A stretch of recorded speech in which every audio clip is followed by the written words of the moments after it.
Queridos, nós vamos agora fazer uma reflexão nas Sagradas Escrituras. Eu queria convidá-los a abrir a Bíblia.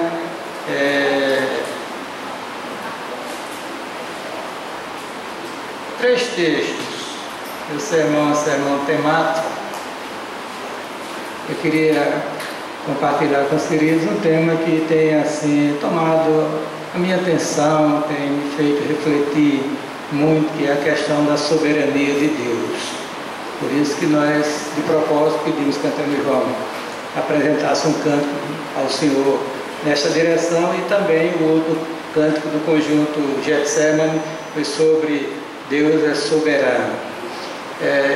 Atos dos Apóstolos, capítulo 4, verso de número 24, o Salmo 103, verso 19 e o Salmo 115, verso 3.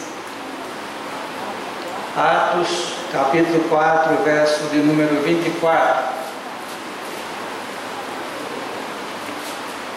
Salmo 103, verso 19 e o Salmo 115, verso 3. A leitura de Atos é a seguinte: ouvindo isto, unânimes levantaram a voz a Deus e disseram: Tu, soberano Senhor, que fizeste o céu, a terra, o mar e tudo que neles há. Salmo 103, verso 19. O Senhor tem estabelecido o seu trono nos céus e o seu reino domina sobre tudo. Salmo 115, verso 3. Mas o nosso Deus está nos céus e faz tudo o que lhe apraz. Amém? Feche os olhos e vamos fazer uma prece nesta noite. Peça a Deus que graciosamente Ele fale ao seu coração enquanto eu falo aos seus ouvidos nesta reunião. Pai, nós queremos manifestar nossa imensa gratidão pela bênção de sermos os teus filhos. Queremos a Deus te agradecer por esta noite, por estarmos aqui diante de tua presença augusta para apresentar ao Senhor o culto que lhe é devido. Pedimos perdão pelas imperfeições nossas, do nosso culto que nós tributamos ao Senhor, mas nós cremos que pela mediação de nosso Senhor Jesus Cristo, este culto tem se tornado agradável ao Senhor nosso Deus. Pedimos a tua bênção para a tua igreja nesta noite, ser misericordioso para conosco, fale ao nosso coração nesta noite. Nós queremos ouvir a voz do Senhor, esta voz que é poderosa e que é cheia de majestade. Cremos pela tua palavra que o Senhor está neste lugar. E tu és bem-vindo em nosso meio, Senhor. E nós queremos usufruir da tua presença nesta noite. Abençoa os teus filhos, nossas vidas, nossas famílias, nossos lares. Abençoa, ó Deus, as congregações de nossa igreja. Abençoe também as igrejas irmãs e o teu povo espalhado em toda a face da terra. Esta é a nossa oração que nós fazemos ao Senhor nesta noite, em nome de Jesus. Amém. Queridos, a Bíblia é a revelação de Deus. Nós já dissemos aos irmãos que Deus ele tem se revelado ao homem, ele tem dado a conhecer ao ser humano através da obra, a criação, das obras que foram criadas e principalmente através das Sagradas Escrituras. A revelação através da criação, nós chamamos de revelação geral ou natural, e ela apresenta apenas algumas facetas deste ser tão glorioso, Deus. A Bíblia, a revelação em especial, aí sim, ela apresenta o ser de Deus, os seus atributos, a sua vontade, especialmente, e esse programa redentor que é revelado através da palavra do Senhor. Então é preciso que os crentes amem a Bíblia e busquem na Bíblia o conhecimento de Deus. No livro de Oséias está lá revelado que o povo de Deus padece por falta de conhecimento, mas não é conhecimento que o mundo oferece através das diversas disciplinas, diversas áreas, é conhecimento de Deus. Porque eu tenho dito ali na minha classe de jovens, eu tenho dito com quem tem uma oportunidade, de que o conhecimento adequado de Deus direciona a nossa vida. Você é, em termos cristãos, aquilo que você interiorizou no seu coração como conhecimento de Deus. Essa perspectiva de Deus na sua vida vai mudar completamente o seu caráter, a sua vontade, mexer nas suas emoções, nos seus sentimentos e direcioná-las para viver unicamente para a glória de Deus. Então, nesta noite eu queria compartilhar com os queridos algo sobre a soberania de Deus, né? A nossa mensagem é sobre a soberania de Deus. Nós lemos esses textos de propósito para já deixar a igreja preparada nessa direção. Queridos, o Deus que a Bíblia apresenta é um Deus soberano, não é um Deus qualquer, não é um Deus pequeno, é um Deus maior do que nós possamos imaginar. Todas as vezes que eu assisto um vídeo, uma programação sobre o universo, a grandeza do universo, eu tremo e temo, porque eu sei pela revelação da palavra de Deus que tudo foi criado por esse Deus que a Bíblia nos apresenta como Deus verdadeiro, do nada, apenas pelo poder que há em sua palavra. A Bíblia apresenta logo no início uma sentença estupenda. Diz: no princípio criou Deus os céus e a terra. Este Deus que criou tudo do nada, os irmãos podem imaginar que Ele é maior do que nós possamos pensar. É grande, grande é o Senhor, diz a Bíblia, e muito digno de ser louvado. Você e eu, nós somos criaturas de Deus.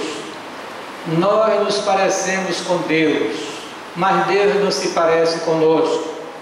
Nós somos feitos, irmãos, à imagem e semelhança de Deus, e o propósito de Deus com a sua existência aqui na face da terra é você viver para a glória dEle. Não é para viver em função de você mesmo, é para viver para a glória de Deus. Enquanto você não descobrir esta grande verdade, você será um miserável, infeliz e nunca terá paz dentro do seu coração. É preciso que nós, irmãos, olhemos um pouquinho para o alto, não esse alto que nós vemos aí, o céu atmosférico, o céu sideral, que se vê através de instrumentos, né, que ampliam a visão, mas é preciso olhar para esse Deus invisível, esse reino espiritual, e observar que este Deus, o Deus que criou todas as coisas, o Senhor da igreja, Ele é soberano, bendito seja o nome do Senhor. E eu tenho, irmãos, estremecido com esta revelação da palavra de Deus, olhando a minha pequenez, a minha incapacidade, diante da grandeza deste Deus que é soberano, Senhor de minha vida, da sua vida, Senhor do universo. A Bíblia diz que todas as potências, as potestades estão submissas a esse grande e glorioso Deus, louvado seja o nome do Senhor. Precisa conhecer este Deus maravilhoso.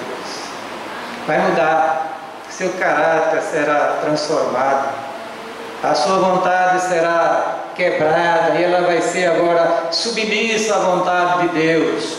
Quando você vê um crente, cabeça dura, rebelde, uma pessoa que não ouve ninguém, não quer dar satisfação a ninguém, essa pessoa nunca conheceu esse Deus soberano que se revelou através de sua palavra e deixou a sua vontade escrita, clara, para ser obedecida por todos as pessoas que existem, existiram, existem, existirão. Bendito seja o nome do Senhor.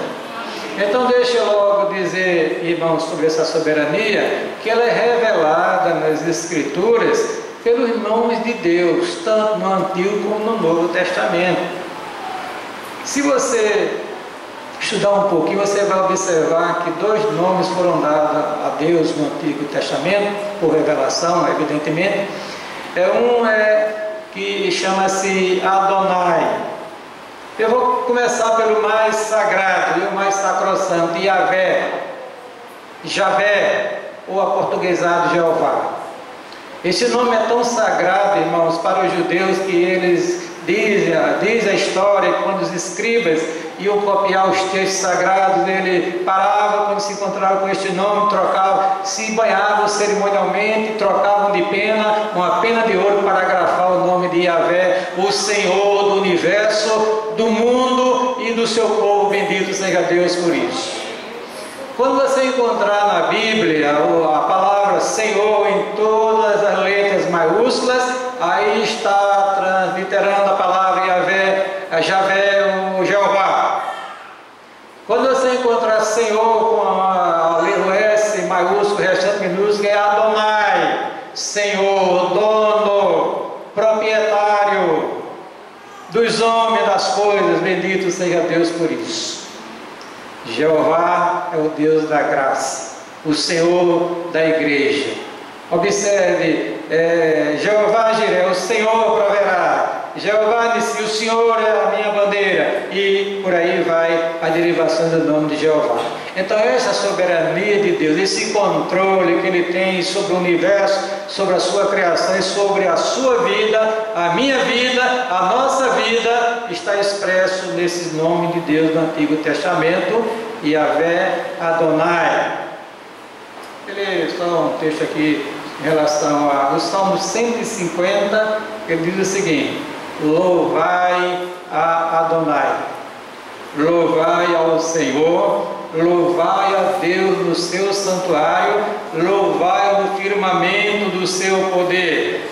Salmo 146, verso 1 e 2: louvai ao Senhor, ó minha alma, louvai ao Senhor, ó minha alma, louva ao Senhor. Louvarei ao Senhor durante a minha vida, cantarei louvores ao meu Deus enquanto eu viver. Yahvé, Salmo 93, verso 1: o Senhor reina, amém? Está vestido de majestade. O Senhor, o Yahvé, se revestiu e cingiu de fortaleza. O mundo também está firmado e não poderá vacilar. Salmo 85, verso 1: vinde e cantemos a Yahvé, o a Jeová, o a Javé, cantemos com júbilo a rocha da nossa salvação. Novo Testamento, irmãos, o nome o Senhor é Kyrios, e este nome é dado a nosso Senhor e Salvador Jesus Cristo.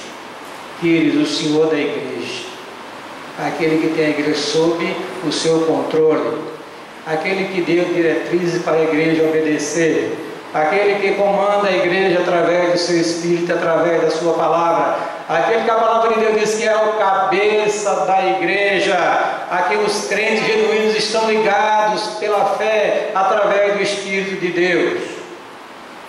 Kyrios, aí diz lá Romanos capítulo 4, verso 9: foi para isso que Cristo morreu e tornou a viver, para ser Senhor, o Kyrios, tanto dos mortos como dos vivos.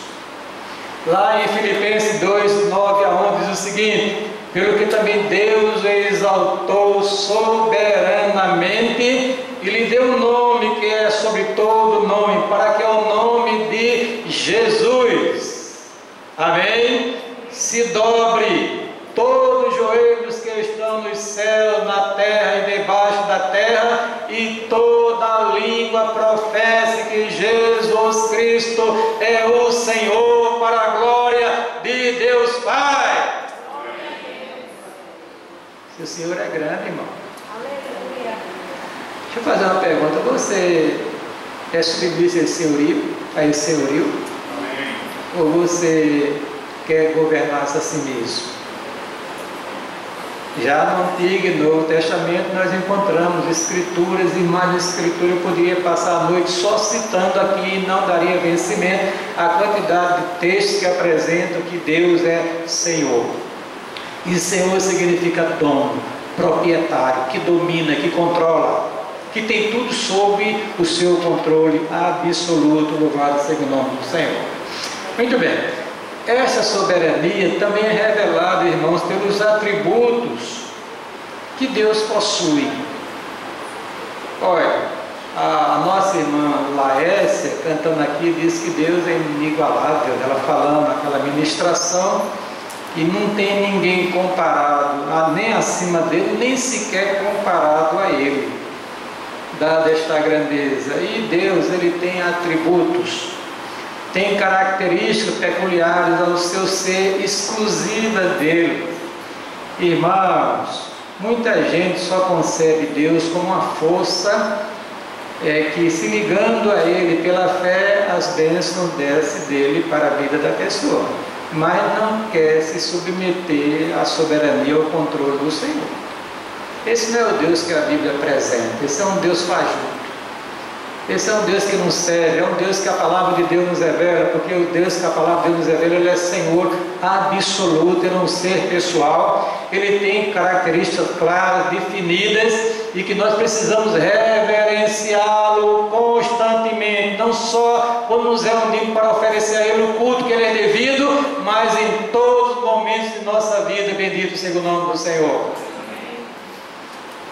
Você sabia que a Bíblia revela que esse Deus soberano, ele é onipotente?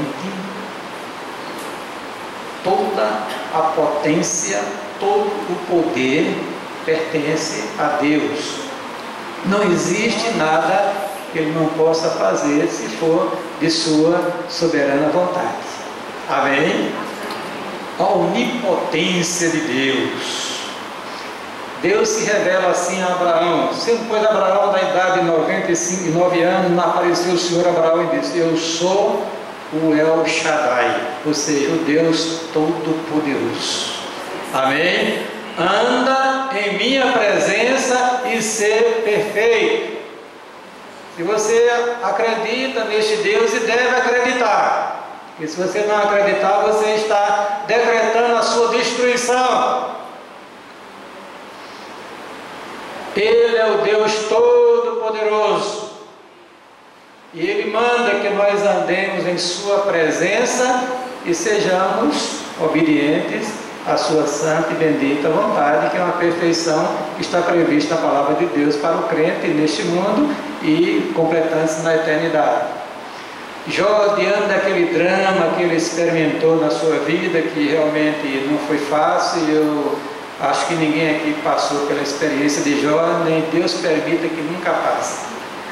Perdeu a família, perdeu os seus bens, perdeu a sua saúde, e lá no final da experiência ele disse assim: então respondeu Jó ao Senhor e disse: bem sei eu, Senhor, que tudo podes, e nenhum dos teus pensamentos podem ser impedidos.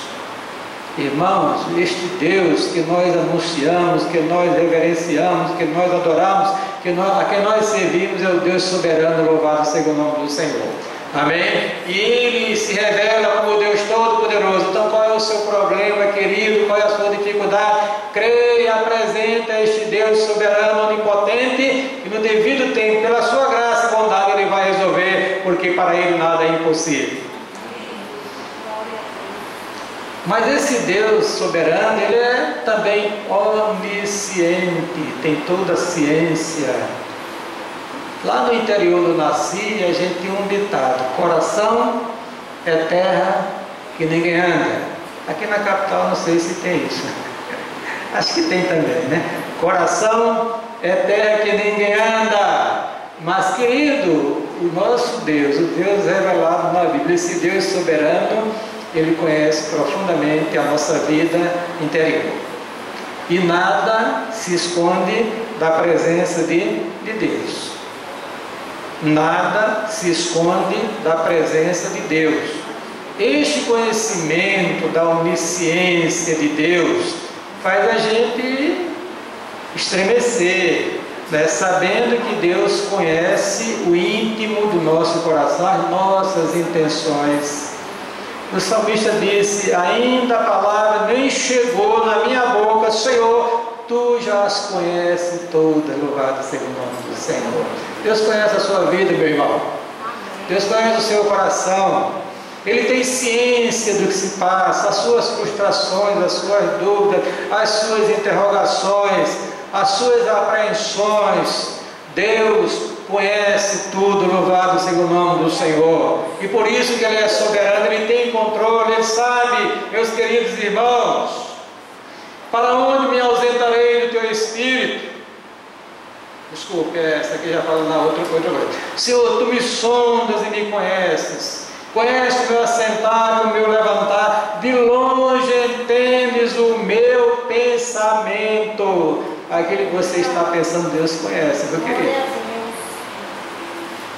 É por isso que Davi disse: Senhor, vê se há em mim algum caminho mau e guia pelo caminho eterno.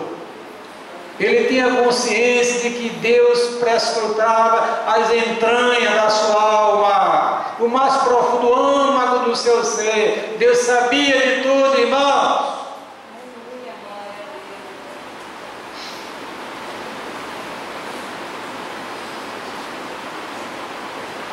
E não há criatura, diz o escritor aos Hebreus, alguma encoberta diante dele.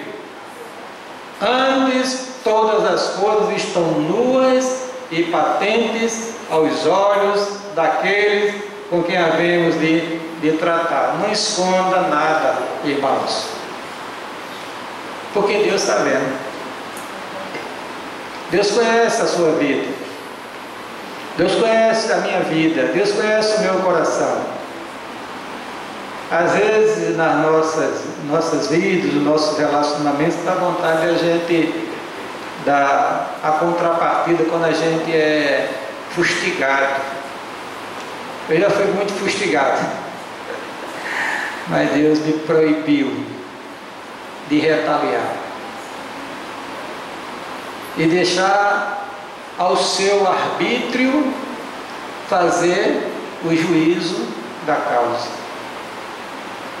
Deixa ele trabalhar, porque ele está vendo. Lá em Apocalipse há uma revelação, Deus dizendo àquelas igrejas: eu sei as tuas obras, a intenção que há no teu coração. Olha, Deus, ele disse: olha, irmão, Deus é tão sábio, inteligente, compreende as coisas e vê as coisas, que ele sentiu o pulsar da alma da igreja. Ele sentiu que a igreja já não estava amando como amava no início da carreira cristã. Já não amava mais. Trabalhava, servia, contribuía, cantava, fazia a obra do Senhor. No entanto, aquele sentimento que tanto Deus preza, porque Deus é um ser pessoal, ele não estava sentindo mais por parte da igreja. Tem um porém contra ti, que deixaste o quê? O teu primeiro amor. Esta revelação, irmão, deixa a gente assim estarrecido, sabendo que a nossa alma está desnuda diante da presença do Senhor. Bendito seja Deus por isso. Cuidado com a sua vida, com as suas atitudes. Seja honesto diante de Deus, nos seus tratos, nos seus acordos, no que passa dentro do seu coração. Cuidado, cuidado, porque Deus está vendo, irmãos. Deus está vendo. Deus viu quando Ananias e Safira se consertaram, o casal se consertou para enganar a igreja. Deus viu e Deus puniu na hora,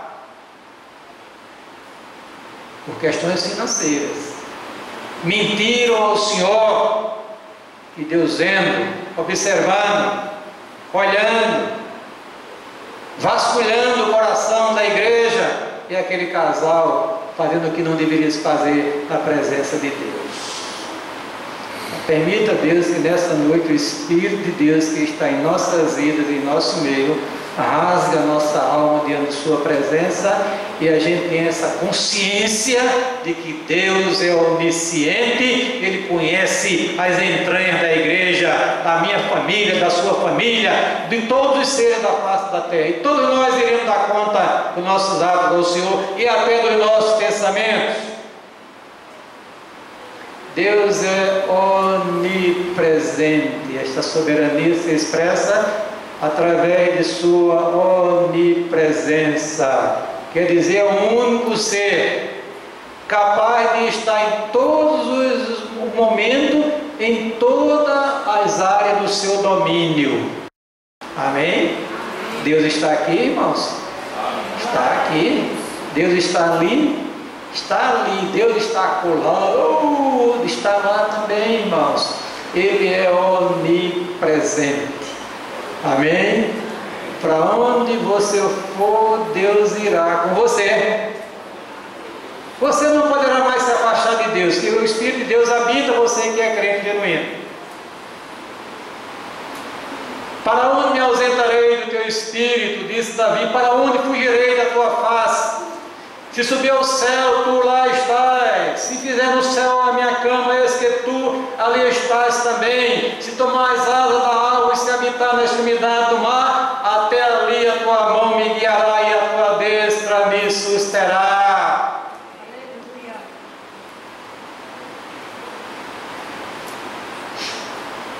Amém? Já pensou? Você está diante desse Deus todos os momentos de sua vida. Deus está sempre olhando para você, não tira o olhar de você nem sequer um segundo. Dê glória a Deus por isso, irmão. Porque no dia que Deus desviar o olhar de você, você está destruído. Seja um miserável pecador como eu sou, dependendo totalmente dele, e se ele deixar de olhar para nós, misericórdia. Mas graças a Deus que Ele tem uma aliança com a igreja, com o seu povo. Ele diz, não te deixarei, nem te abandonarei, louvado seja o nome do Senhor. Amém, irmãos? Mas deixa eu falar ainda sobre os atributos de Deus. Eu vou dar uma carreirinha, mas está na hora, tá? Veja bem, esse Deus que tem atributos naturais, que se tem apenas três dele, onipotência, onisciência e onipresença, é um Deus também que tem atributos de natureza moral. Deus ama. Amém? Deus é santo, Deus é justo e Deus é verdadeiro. Muitas de minhas atitudes, irmãos, aliás, todas elas, pela graça de Deus, né? Sempre são tomadas considerando esses atributos de Deus, a sua soberania. Eu não consigo enganar ninguém. Glória a Deus por isso. Eu não consigo passar a perna em ninguém, nem preciso, porque Deus está vendo, Deus conhece, Deus Ele está atento, Deus, eu estou vivendo diante desse Deus, irmãos, a minha alma está desnuda, as minhas ações, a minha pessoa está visível diante desse Deus que tudo vê, que tem atributos morais, que ama, que é santo, que é verdadeiro e que é justo. Você ama a Deus? Ninguém me responde, essa é uma pergunta. Porque Deus me ama. E a prova deste amor está simbolizada no que nós iremos saber nesta noite aqui, a ceia do Senhor. Deus lhe ama, querido.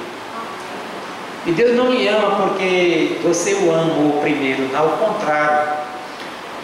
João disse, nós o amamos porque Ele nos amou primeiro. E este amor de Deus é um amor diferente do nosso amor, irmãos. É o amor chamado ágape, é um amor puro, verdadeiro, não circunstancial, não motivado por conveniência, porque às vezes nós amamos porque é conveniente amar. Deus não se presta para isso. Ele ama porque Ele é amor. Amém? Ele tem prazer na sua criatura, naquilo que Ele fez com tanto carinho, Ele que se degradou por causa do pecado. Deus te ama, querido. Tenha consciência disso nesta noite. Deus dispensou para você o seu amor, e este amor não se apartará de você se você crer nele. Bendito seja o nome do Senhor. Amém? Mas em relação aos atributos, irmãos, morais, que eu fico estremeço, é a questão da santidade de Deus.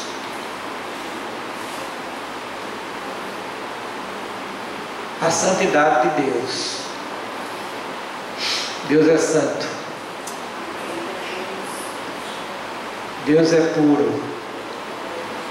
Deus é perfeito. E você deve seguir por esse caminho também.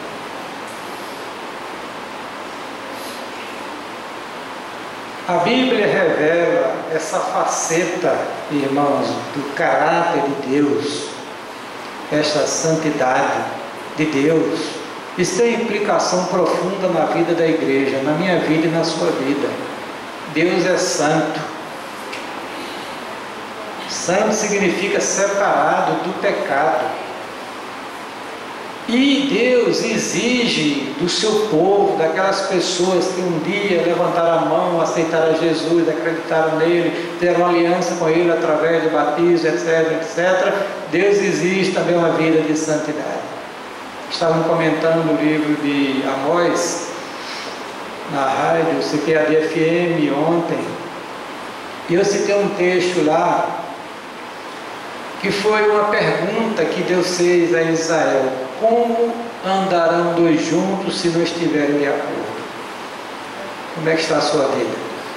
Como é que está a minha vida? Como é que está a nossa vida nessa relação com Deus que é santo e perfeito? Muita gente pensa, irmãos, que pecado é somente matar, roubar e adulterar. O restante não é pecado. Deus não está nem aí. Leve engano. Porque pecado, irmãos, é qualquer falta de conformidade com a lei de Deus ou a transgressão dessa lei. Tudo aquilo que nós fazemos ou deixamos de fazer que não está de acordo com a palavra de Deus, constitui-se um agravo à santidade de Deus. Se o pecado não fosse uma desgraça na vida do homem, uma tragédia, ele não tinha punido Jesus por causa dos seus pecados.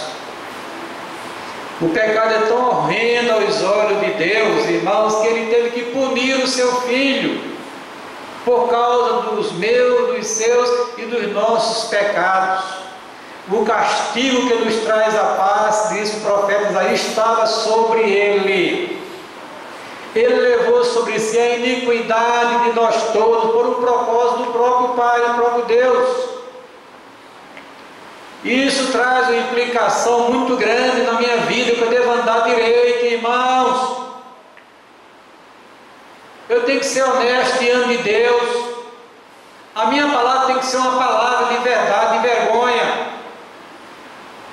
Tem pessoas que a palavra não vale nada. Tanto faz falar como não falar, ninguém acredita. Isso é uma tragédia. Deus é santo. Amém? Como é santo aquele que vos chamou. Sede vós também santos, diz a Bíblia, em toda a vossa maneira de viver.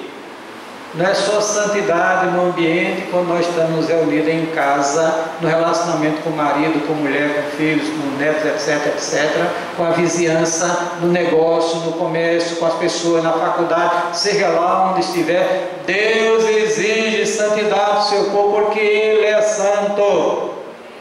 Amém? Quer ser cheio da graça de Deus, quer ser cheio da bênção de Deus, quer andar de fato com Deus, trilhe o caminho da santidade. Davi estava tão desconfiado da sua santidade que ele disse: purga-me, ó Deus, daqueles pecados que me são ocultos. Ele estava tratando com Deus santo.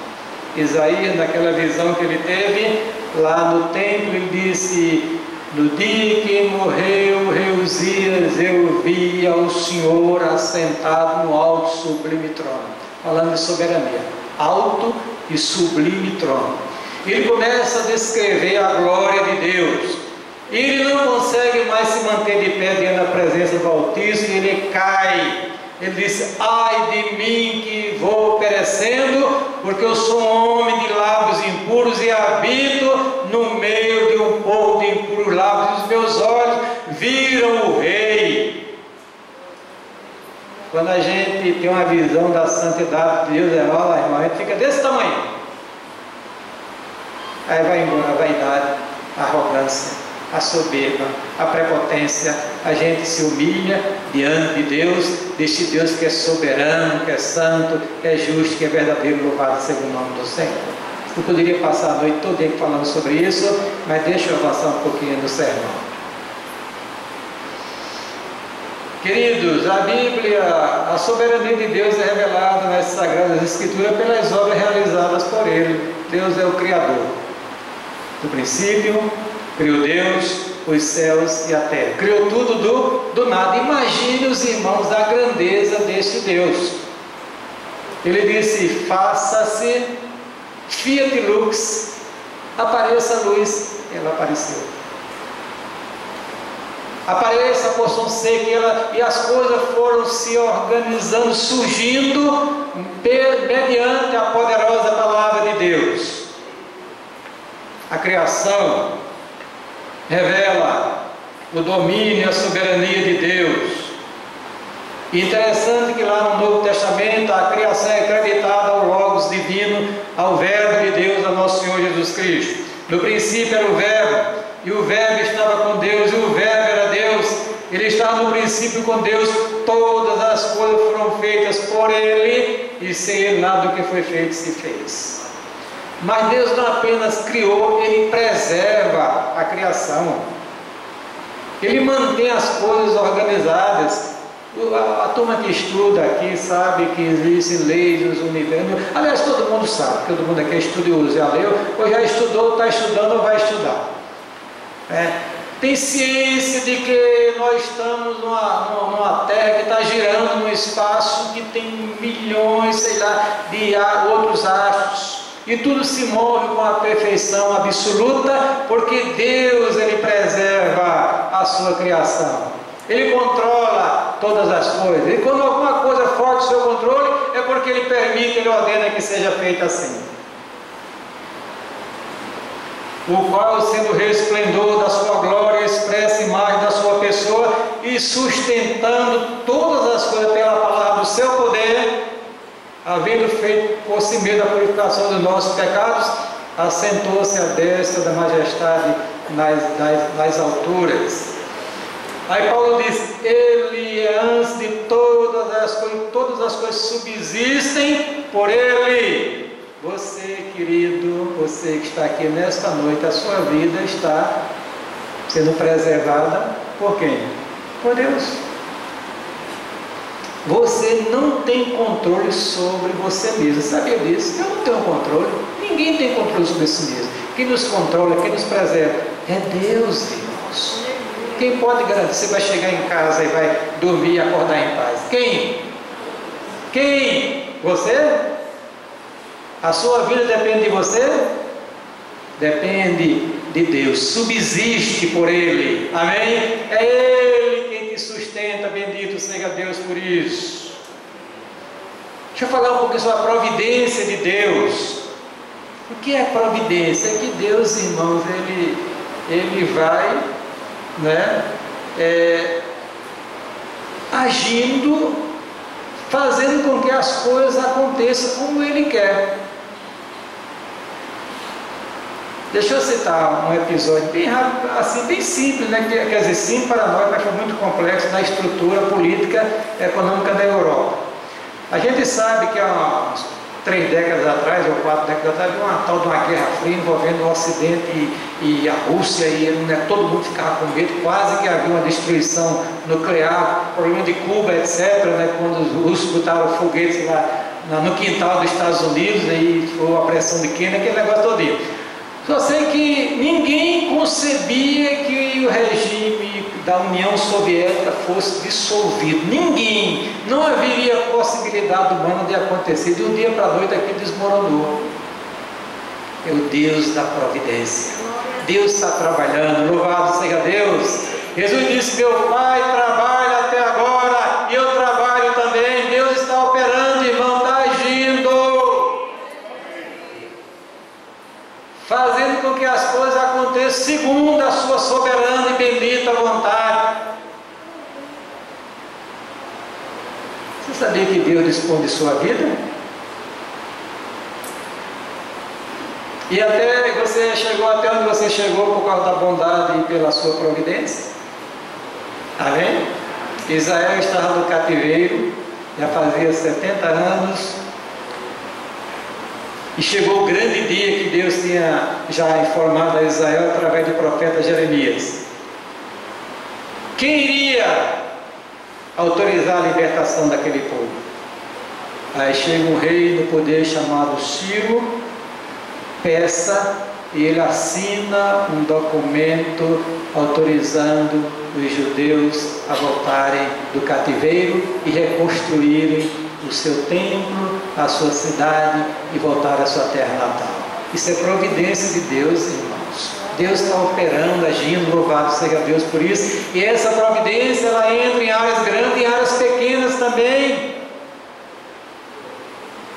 Descanse no Senhor nesta noite.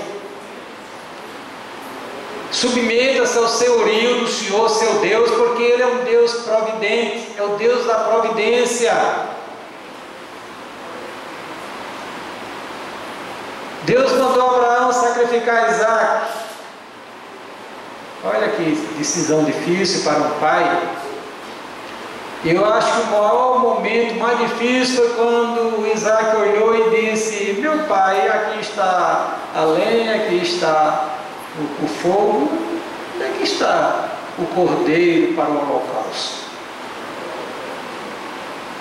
E o patriarca confere e diz: meu filho, Jeová Jiré, Deus proverá.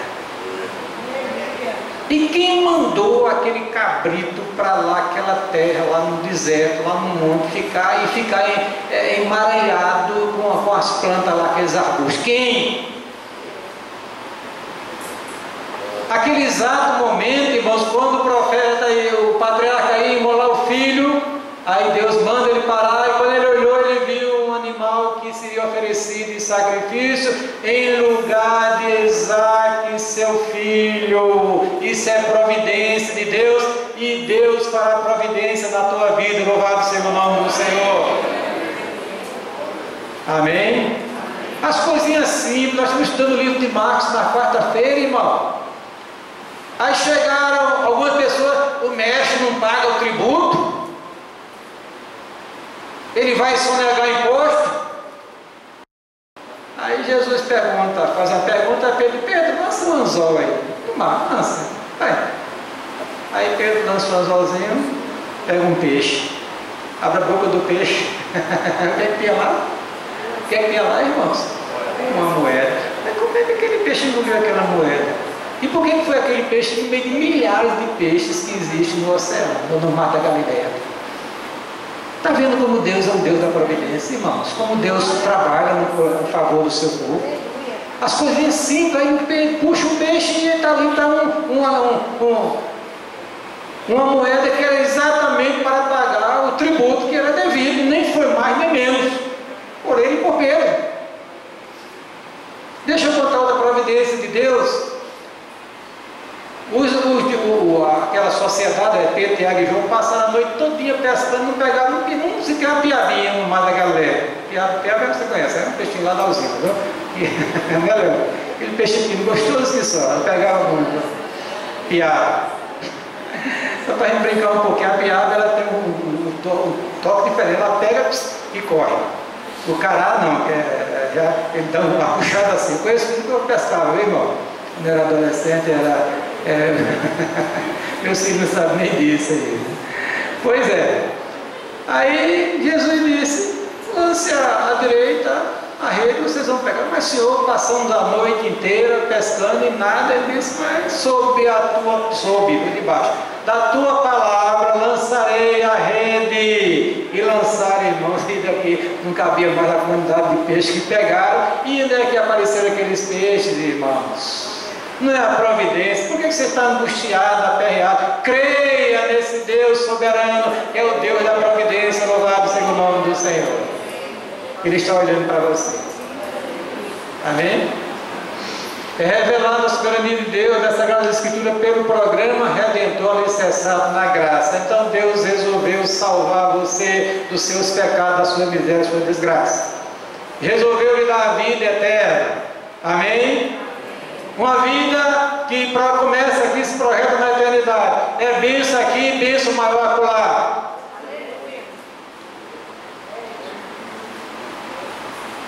Essa soberania, Deus resolveu. Eu imagino que o conselho da Santíssima Trindade, não pensar que ele sentou-se numa mesa, vamos imaginar. E agora as três pessoas, Pai, Filho e Espírito Santo, eles iam decidir o que iria fazer lá no futuro para levantar um Redentor para salvar o homem do que haveria de ser criado e haveria de cair no pecado. Aí combinou-se que Jesus, o Filho, iria encarnar, assumir a natureza humana e aqui e neste mundo iria morrer para salvar o homem da perdição eterna. Isso é soberania, isso é graça e misericórdia de Deus, irmãos. Deus resolveu, decidiu, não foi ninguém que pediu nem obrigou, Ele soberanamente decidiu fazer isso para abençoar a sua alma, a sua vida, e viva para a glória de Deus. Viva para a glória de Deus. Deus é soberano. Amém? Nós vamos celebrar hoje essa grande vitória do Filho de Deus na cruz do Calvário. Ele morreu pelos meus, pelos seus pecados. Eu queria dizer para você nesta noite que esta é a maior bênção que alguém pode receber aqui na face da terra. Não é ter um carro do ano, não é ter um apartamento na praia, não é ter um emprego super interessante, não é ter iate, cobertura, mega empresário. A maior felicidade do homem é ter o perdão dos seus pecados. Bem-aventurado é o homem cuja iniquidade é perdoada e cujo pecado é coberto. Amém? Este homem, esta mulher, são pessoas bem-aventuradas, porque foram alcançados por esse programa soberano de Deus, e Deus resolveu escolher você para participar dele. Dê glória a Deus por isso. Jesus disse: não foste vós que me escolhestes a mim, mas eu vos escolhi a vós.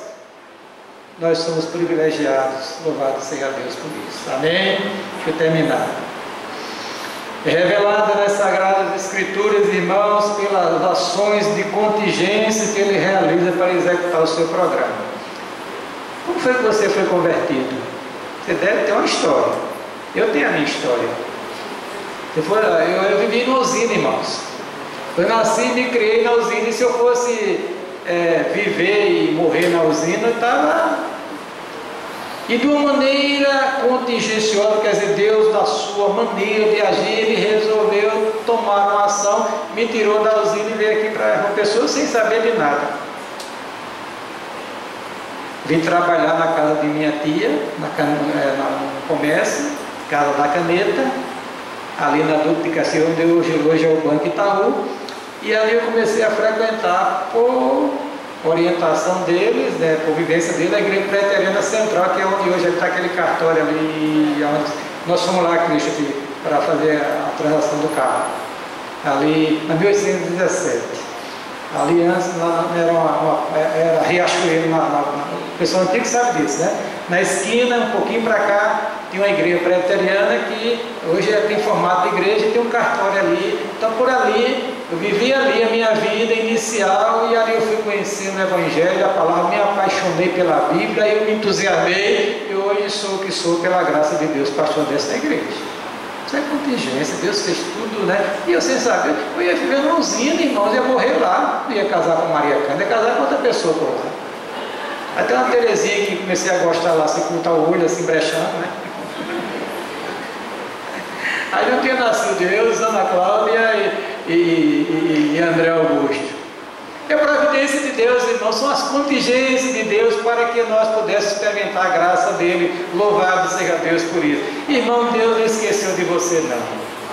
Olha, Ele está movendo céu e terra para abençoar a sua vida, porque Ele é o Deus da contingência. Ele faz as coisas acontecer. Não desanime, não se desespere, porque o seu Deus é soberano. Tu és soberano sobre a terra, sobre o céu, né? Como é, menino? Tu és soberano sobre a terra, sobre os céus, Tu és Senhor absoluto. Apesar desta glória que tens, Tu te importas comigo também. Que coisa linda! E este amor de Deus amarra-me e atrai a Ele cada dia mais. Bendito seja Deus. Deus é soberano, a sua vida, a minha vida, a nossa vida. está sob o seu controle absoluto. Nada acontece na sua vida por acaso. Tudo é ordenado ou permitido por Deus. Amém? Deus continue abençoando as nossas vidas em nome de Jesus. Cadê Murilo?